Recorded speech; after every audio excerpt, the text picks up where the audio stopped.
എനിക്ക് സംഭവിക്കുന്ന വിഷയങ്ങൾ എന്താണെന്നറിയാമോ? മനസ്സിൽ ചിന്തകൾ വരുന്നില്ല.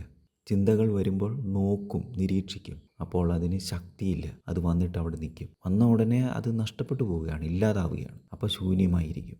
ഈ ഒരു അവസ്ഥയാണ് നമുക്കുണ്ടാവേണ്ടത്.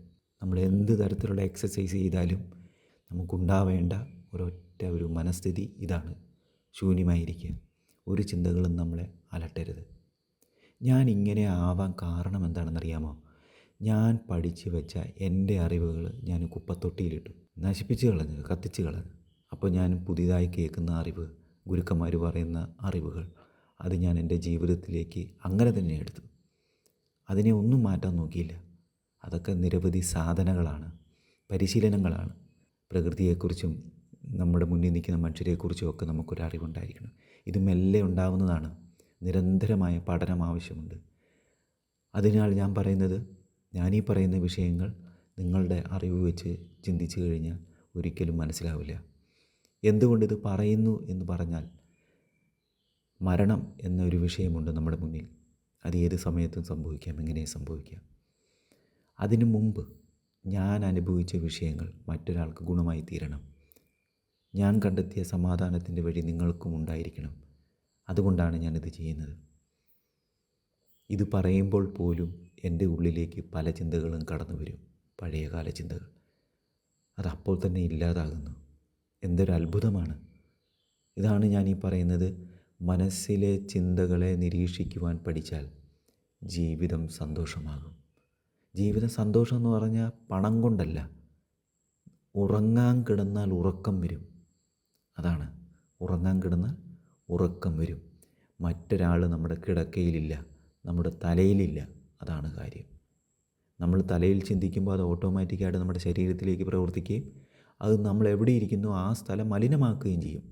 അതാണ് ഒരാളെക്കുറിച്ച് നമ്മൾ നെഗറ്റീവായിട്ട് ചിന്തിച്ചാലുള്ള കുഴപ്പം. അയാൾ നമ്മുടെ ഉള്ളിൽ പ്രവർത്തിക്കുകയാണ്. നമ്മളൊരാളെക്കുറിച്ച് ചിന്തിക്കുമ്പോൾ അത് ആവശ്യമുണ്ടോ? അയാൾ പറയുന്ന വഴിയിലൂടെയും, അയാൾ ടോയ്ലറ്റിൽ പോകുമ്പോൾ ആ കൂടെയും, അയാൾ എവിടെയെങ്കിലും സിനിമയ്ക്ക് പോയാൽ ആ കൂടെയും, അല്ലെങ്കിൽ ഏതെങ്കിലും ഒരു ദുഷിച്ച മനുഷ്യൻ്റെ കൂടെ ഇരുന്ന് സംസാരിക്കുമ്പോൾ അയാളുടെ ഒപ്പവും ഞാൻ പോവുകയാണ്. ഇതാണ് നമ്മൾ മറ്റൊരാളെക്കുറിച്ച് ചിന്തിക്കുമ്പോൾ ഉണ്ടാകുന്ന പ്രശ്നം. അതായത് അയാളുടെ കൈകളിലാണ് എൻ്റെ ജീവിതം. അത്രയും ബന്ധനത്തിലാക്കി വെച്ചു. നമ്മൾ എന്ത് ചെയ്യണം? ഈ ശക്തിയെ ഇല്ലാതാക്കാൻ കഴിയുമോ? അതിന് നിരവധി സാധനമാണ്. നല്ല കഷ്ടപ്പാടാണ്, ബുദ്ധിമുട്ടാണ്, പ്രയാസമാണ്. നന്നായിട്ട് പണിയെടുക്കണം. പക്ഷേ ഒരു കാര്യമുണ്ട്, നമുക്കിങ്ങനെ ഒരു ചിന്തയുണ്ട് എന്ന് വിചാരിച്ചു, നമുക്കൊന്ന് നമ്മുടെ മനസ്സിൻ്റെ ചലനങ്ങളും അതിൽ വരുന്ന വിഷയങ്ങളും ഒന്ന് പഠിക്കണമെന്ന് ആഗ്രഹമുണ്ടോ? അപ്പോൾ തൊട്ട് നമ്മുടെ ശരീരം ഇതിനു വേണ്ടി പ്രവർത്തിച്ചു തുടങ്ങും. അതാണ് ഈ ഭൂമിയുടെ പ്രത്യേകത, പ്രകൃതിയുടെ സ്വഭാവം അതാണ്.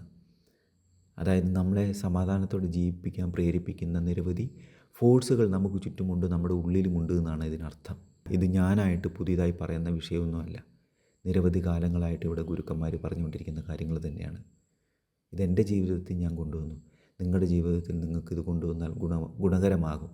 ഏറ്റവും കുറഞ്ഞത് പണമില്ലെങ്കിലും സമാധാനത്തോടെ ജീവിക്കാൻ കഴിയുന്ന ഒരു മനസ്സുണ്ടാകും. ആരെയും ഡിപ്പെൻഡ് ചെയ്യാതെ, ആരെങ്കിലും എന്തെങ്കിലും പറഞ്ഞാൽ അതിനൊപ്പം നമുക്ക് തുള്ളാതെ, അതിൽ നിരാശപ്പെടാതെ ജീവിക്കുവാൻ കഴിയും.